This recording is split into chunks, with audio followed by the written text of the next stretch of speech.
1891 година, Аргентина. Едно младо момче со хрватско потекло, сваќајќи дека на светот не постојат два исти отпечатоци од прсти, го открива алатот кој ќе спаси милиони невино осудени лица.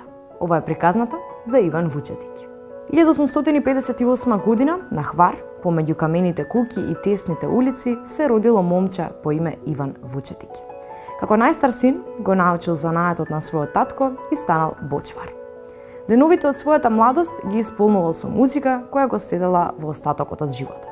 Но желбата за подобар живот го потикнала да го напушти Хвар и да ја побара среќата во друга држава, далечната Аргентина.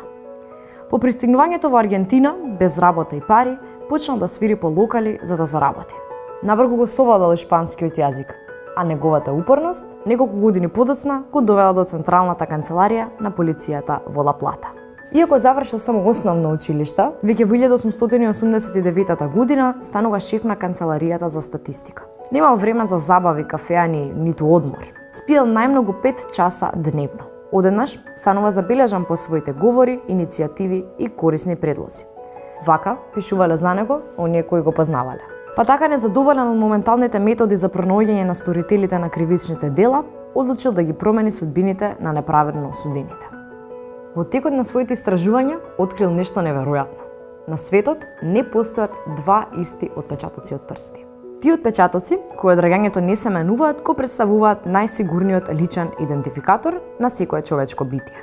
Набргу го создал системот за класификација на отпечатоци од прсти, познат како дактилоскопија. Целиот материјал и опрема ги набавувал од своите средства, па дури продал и дел од својот имот за да го оствари својот сон. Вучетик работел без престана. Тоа не бил успех само за него, туку и за цела Аргентина, која станала пионир во криминалистичката идентификација. Овој систем е наскоро усвоен во сите делови на светот. Меѓутоа, успехот носи и предизвици.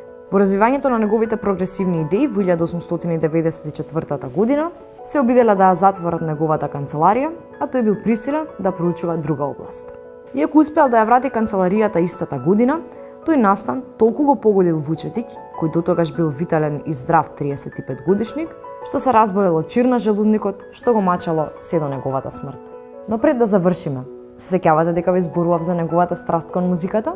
Во 1900 година Иван основал полициски оркестар, па дури и напишал неколку композиции. Сакате ли да чуете една?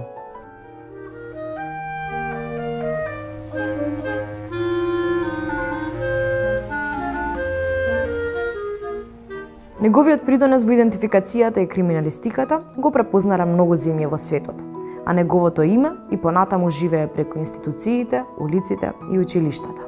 Во својот Хвар Иван се вратил само еднаш, во текот на светската турнеја во 1913 година, а починал во 1925 година во својата друга татковина во Аргентина, оставајќи зад себе наследство кое ќе живее вечно.